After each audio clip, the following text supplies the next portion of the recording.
On a cold November morning in 2022, the small college town of Moscow, Idaho, the kind of place where porch lights flicker on at dusk, kids ride bikes down empty streets, and parents sleep soundly, believing their children are safe, woke up to a nightmare.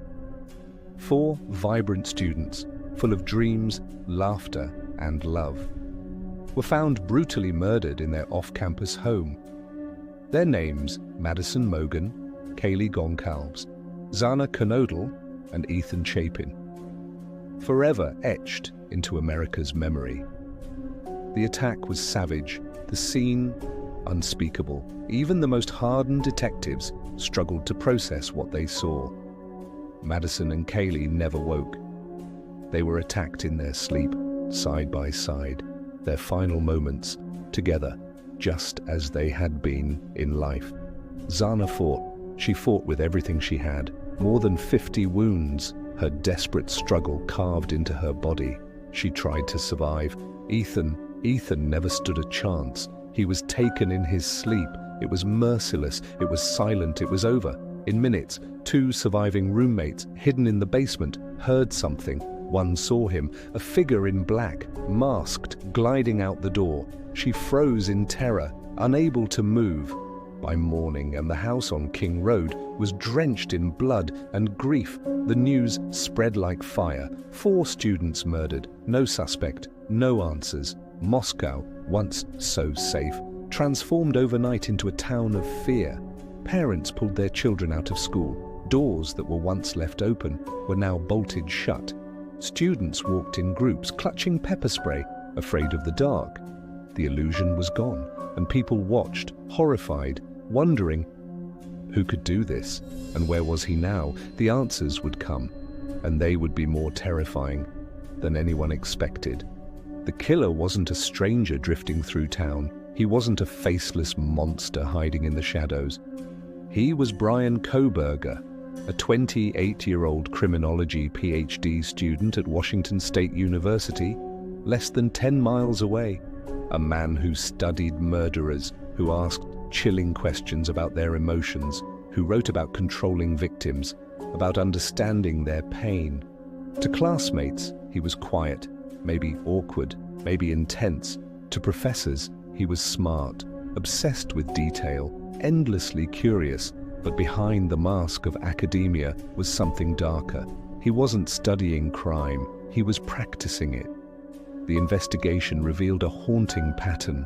For weeks before the murders, Kohberger's phone pinged near the King Road house, over and over, late at night, circling, watching. His car, a white Hyundai Elantra, caught on security cameras, passing by in the dead of night, again and again. He wasn't just passing through, he was hunting. This wasn't random, this was obsession. The case turned on a single mistake. In the chaos of his attack, the killer left behind the sheath of his knife. On it, a microscopic trace of DNA. Investigators tested it. No match in the system.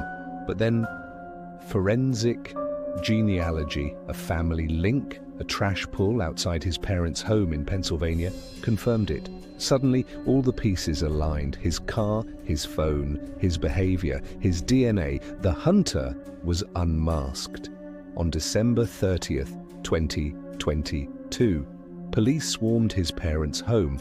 Bryan Kohberger was arrested, stunned, caught in the trap he thought he was too smart to fall into. For the first time in weeks, Moscow could breathe again. The courtroom became a theater of grief and rage. On one side, the families of the victims, clutching photos, holding hands, staring down the man who had stolen everything from them. On the other, Bryan Kohberger, blank, cold, eyes darting, like a man still trying to analyze the crime he himself had committed. Prosecutors laid it bare. The DNA, the car, the phone, the obsession. His lawyers tried to push back, but the mountain of evidence was crushing. And then, in June 2025, came the twist. Bryan Kohberger pleaded guilty, not out of remorse, not out of regret, but to save himself from the death penalty. On July 23, 2025, he was sentenced to 4 consecutive life sentences without parole, plus 10 years for burglary. He will die in prison. Even after the trial, chilling details kept surfacing. Searches on his computer about serial killers, fantasies about violence and control. His strange behavior with women on campus, complaints of stalking, and then the reports from just days before the murders, the victim coming home to find their door wide open, the washing machine running for no reason, a sign investigators now believe that Kohberger had already been inside. It was not a sudden act. It was a calculated obsession built over weeks, fueled by fantasies too dark to imagine.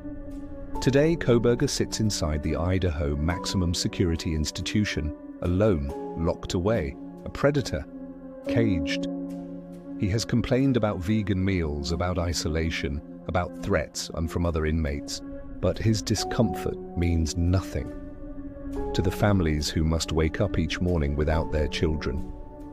Nothing to the parents who still set an empty place at the table.